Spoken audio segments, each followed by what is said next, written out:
Welcome to the Doctor's Mentor Show. If you believe that medicine is an industry and not a profession, if you enjoy submitting complex reimbursement claims, or you would do another residency just for fun, be advised, you're about to be offended. You should probably leave now. All this talk about mentoring doctors is ridiculous. I thought doctors learned to do everything better than everyone else the first year of medical school. At least that's the way they act. If you love assisting patients with vitality breakthroughs, if the right to practice medicine without interference is important, and you want expert tips for practice freedom and profits to support your epic life, welcome aboard and prepare to be blown away. The Doctor's Mentor Show starts now. Here's your host, Dr. Lori Barr.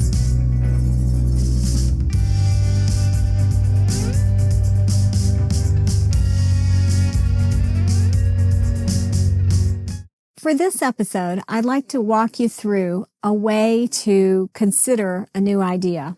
This is just my way of implementing a new idea, and there are certainly many other ways that I'm going to expose you to as well. So here's what I do. So when I'm first considering a new idea, the first thing I want to figure out is it aligned with me and my life's purpose, or is it unaligned? So I have 3 questions I ask. So the first is, if I implement this idea, is it going to hurt someone? The second is it legal, moral, and ethical? And the third is, does it move me closer toward my life's purpose and toward the outcomes that I've set for myself in the near future and a little further future? So if it passes all 3 of those questions with a yes, then the idea is aligned with my life's purpose and with me. If not, if it's unaligned, I recycle it. And the unaligned ideas, sometimes they're so bad that I don't share them with anybody else. They just go into the recycle pile. And then other times I think about people who might benefit by putting those ideas together, and I'll seed those ideas to other people. So once I have an aligned idea, the next question I ask, so now I'm to the phase I'm trying to figure out when and how I'm going to implement this idea. When the idea is aligned, the first question I ask is, who does this idea serve? Is it only for me? Is it for my family and friends? Is it for a bigger audience? Is it for my ideal client? Is it for my patients? Who does this serve? If I come up with a clear answer, that's great. But let's say I really can't identify who it serves. I'm going to take that idea and I'm going to put it in my someday maybe file. Now, the someday maybe file is a real file that I have in my file cabinet, and what it allows me to do is it allows me to take ideas that otherwise would be weighing on my mind and to move them to a place where they are not on my mind anymore. I know they're safe. They're right there in my file. I can look at them anytime. I haven't forgotten about them, and that keeps my mind from having that idea gnaw and nag at me. So it's a great way to capture ideas, but not have them take mental energy away from you. So sometimes those ideas, if they don't have a clear purpose of who they're going to serve, they'll go right to the someday maybe file. If I know who it'll serve, the next question I ask is, well, why? Why am I willing to trade my life for this? Why is this important to me? If there's a clear answer, great. I'll go on and keep processing the idea. But if there's not a clear answer, if I don't have a really strong why, again, I'm going to write the idea down, get it out of my head, and put it in the someday maybe file. Once I know why and who, the next thing I'm going to ask is, where does this fit in everything I'm doing already? Is this such a hot idea I need to act on it right away, or somebody else is going to do it and take off with it? If so, it gets my highest priority to act on. Maybe it's not that critical, but it's something I want to act in within a short time frame. Then I'll put it on that list. If it's a little further out, again, I may just write it down and put it in the someday maybe file. But in this case, what I can do is also put a date on it. Like, oh, this is a great idea for 2017. Or this is a great idea that can happen after this happens. And I actually have another file that's called Next Actions.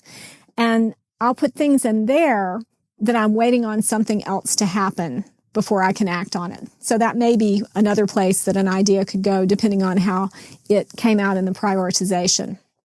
So once I know the who, the why, and the where, the next thing I'm going to do is take a minute to define success and define failure with this idea. Now, in order to define success, I need to look at the time, the money, and the influence that it's going to require to implement the idea. Like, how much is this going to cost me from the 3 currencies that I have to trade in my life? You know, everybody has 3 currencies that they trade the experiences they desire in life for.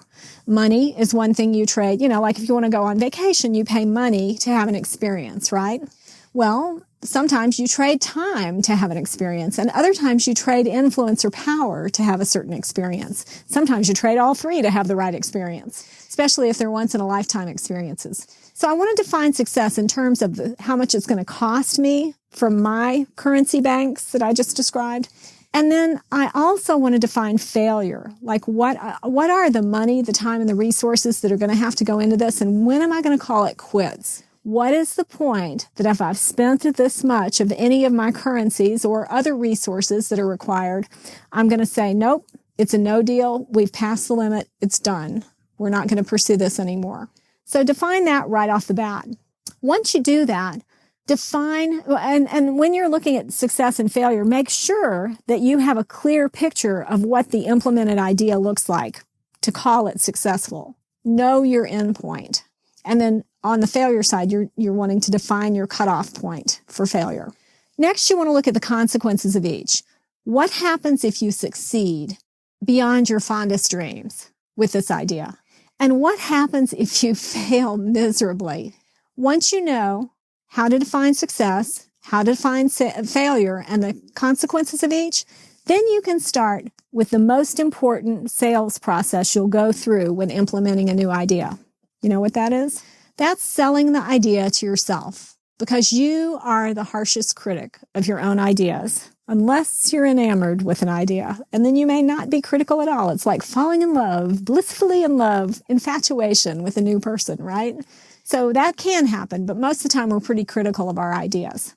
So sell the idea to yourself and really look at the objections that come up in your mind, the resistance that's created when you think about implementing this new idea. What are the things that your subconscious mind throws up to you and says, hey, remember the last time you tried that? What happened? Hey, didn't we do this before? And that never happened. You never completed that. There's no way you can make this work now. So whatever resistance comes up, write those down.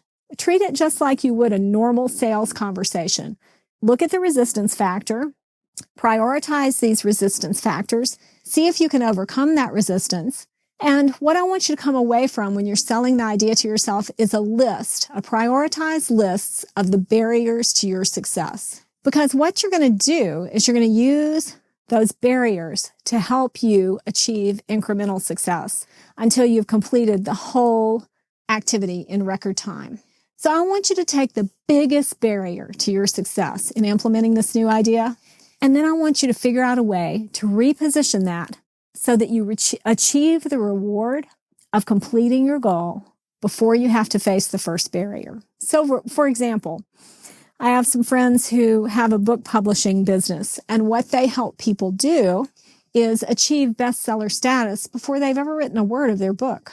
Now, how do people feel when they have the fame and the glory of being a best-selling author? Awesome, like they can do anything. It really boosts their confidence. So it's much easier for them to turn around and spend 90 days writing their book when they've already achieved and tasted a measure of the success. That's the kind of thing you want to create for yourself. So take your primary barrier, your biggest objection, and figure out a way to reposition that so that you don't have to do that heavy lifting hard work until after you've tasted a measure of your success. And then I want you to leverage that incremental success so that you're actually making money from the piece you complete of the idea. Capture proof of your success with the incremental implementation that you're doing. Get testimonials. Get somebody to tell how it's changed their life by using your system or implementing your idea or using your widget that you've created. And then refine your end result. So now that you know that you've overcome your first barrier, now that you've had incremental success, is there anything you need to refine about your end product, your end idea, the implementation of your idea that's different because of the new knowledge you have? And then you're going to redefine your success and failure and make sure that your standards you set are still appropriate.